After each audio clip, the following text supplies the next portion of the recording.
Hello guys, I will do today is to use my Supremo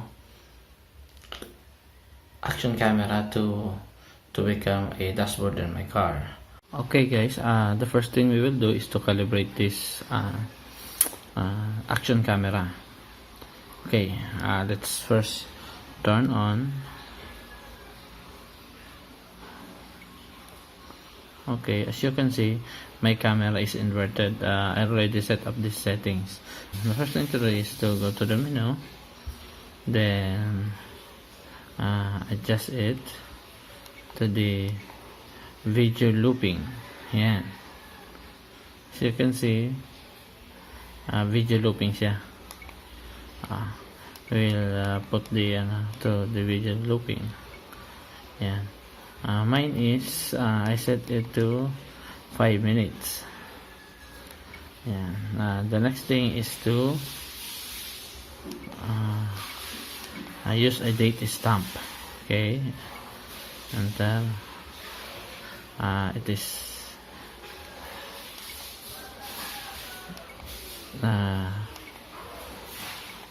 the date stamp. We'll use it. Okay, that's it. I already then the LCD, turn the LCD to auto LCD off. I-off natin para hindi siya nakawala pag nagdadrive tayo. Auto power off, i-off din natin, hindi siya nakawala. Key voice is on dapat. Ito na yung date and time. Okay,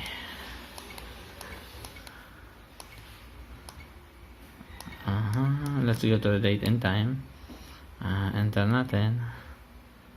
Okay, it's correct date and time. And then itong screen rotation, naka-on na kasi siya kasi pag nilagay ko siya, magiging baliktad siya doon sa sa dashboard natin. Okay, and that's it. That is the configuration. Okay, we'll use this charging connector that is included in the package of the Supremo, and I bought this thing to Shopee.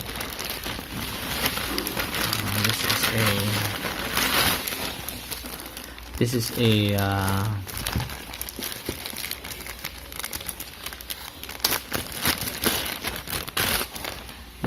a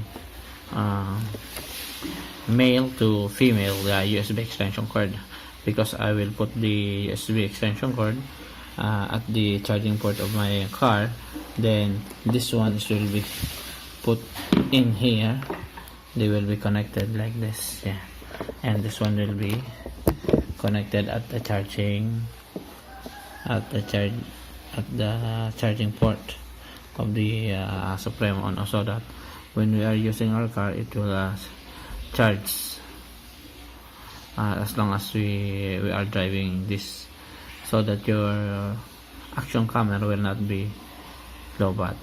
Okay guys, we are now here. We will open the car and we will install this. This is my car. We will install this action camera, turn into a dash cam. Let's open it. Okay. I already pre-installed here the connector clip of the Supremo Uno. Okay guys, nandito na tayo. Na pre-install ko na yung yung lalagyan ng action camera natin. Here, we will put the action camera.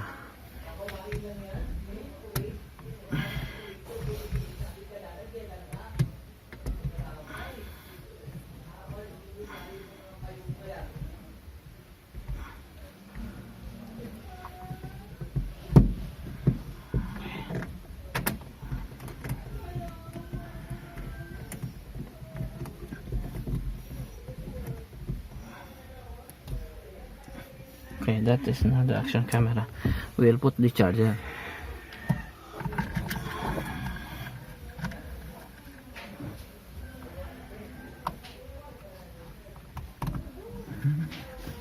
The problem with this is there are so many questions here is to where I will wire the the action camera.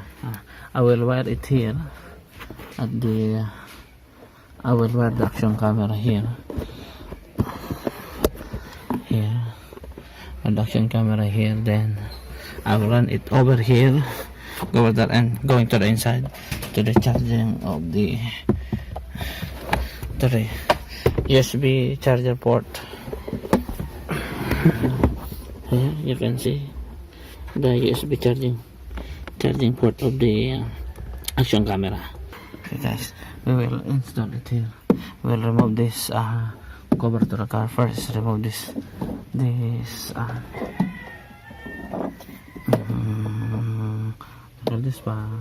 gasket to the door gasket. You just remove this, just pulling it out.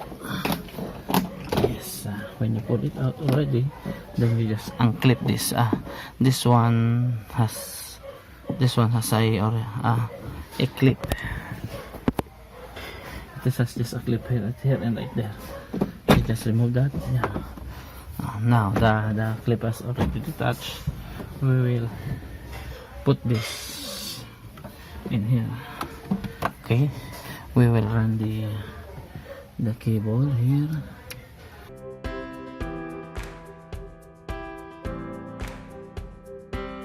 Okay, we will attach this glove box.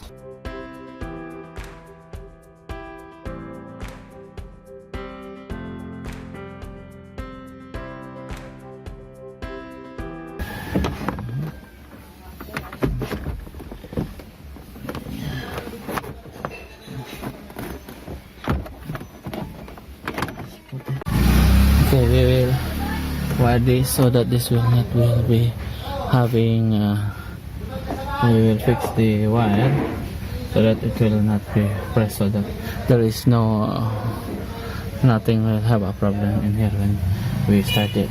Okay, let's clip all the clips here.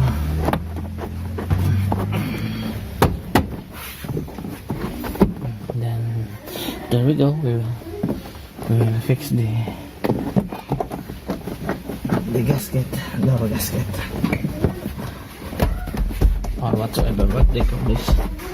Then first we will return the box, then and all this for this not to be crumpled, and this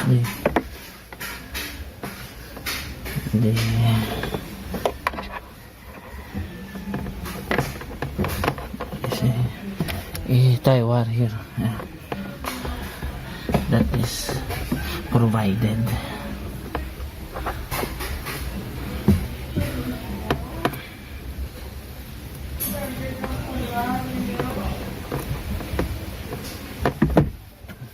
Then that's it. We will return all the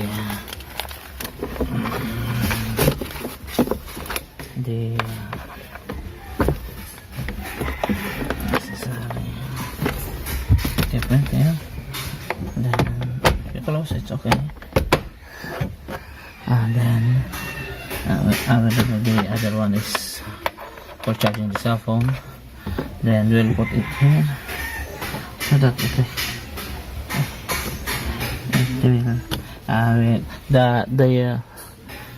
there is a USB 2 port here. The first is the USB for your music, and one is for charging. We will use the outlet for charging. Okay, let's try to switch on the Supremo Ono if it is functioning.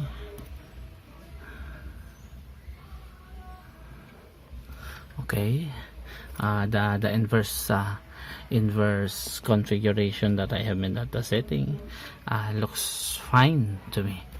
And there you go. You see that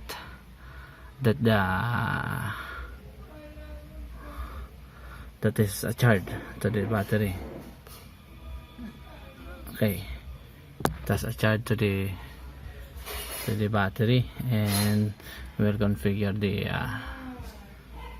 the proper orientation. That is good orientation. Then we will input it to the to the outlet. Yeah. Okay. As you can see, after you input it to the outlet, it does not charge. It is good because when the car is off, it will not drain the battery of the car. Okay, let's remove it first. Then we will start the car.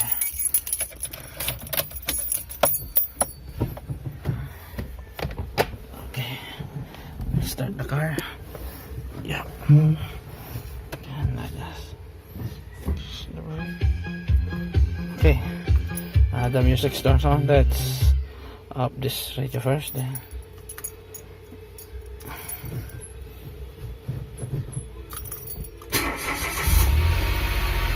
Okay, the car is already started. Then we will go back here. Then we'll let's off the radio. Okay, we'll go back here. This is not charging because it is not being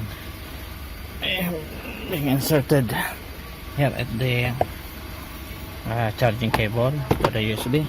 Then we put the charging cable here. And then you can see that there is already a charging. Supremo Uno is already charging. Let's see if it is not charging. I will remove the charging cable. Okay.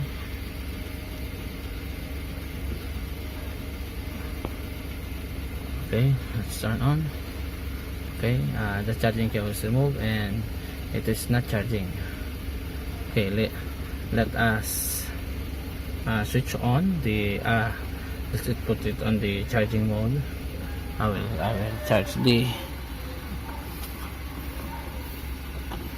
Supremo. No? Okay, then go. That's it. The Supremo is already accepting charge while you are driving. This will not be going to drain its battery itself. Then the thing only we are going to do is to press the record button here. There's the record button. There is two buttons. The record button of the Supremo Uno. If you press that, let's try to press it. Okay, it will start recording. Okay, voila. It's just recording your trip, and it is good to know that during the accident you will already safe. You can capture the moment. Okay guys, I hope you like what I did to my car. I turned on the action camera to a dashcam camera because my action camera is not been stuck already for so many times in my closet, so I make it useful. I hope you like it and enjoy. Please subscribe to my channel and ring the bell, like the videos, and put some more comments if you want to know more. Thank you. Goodbye.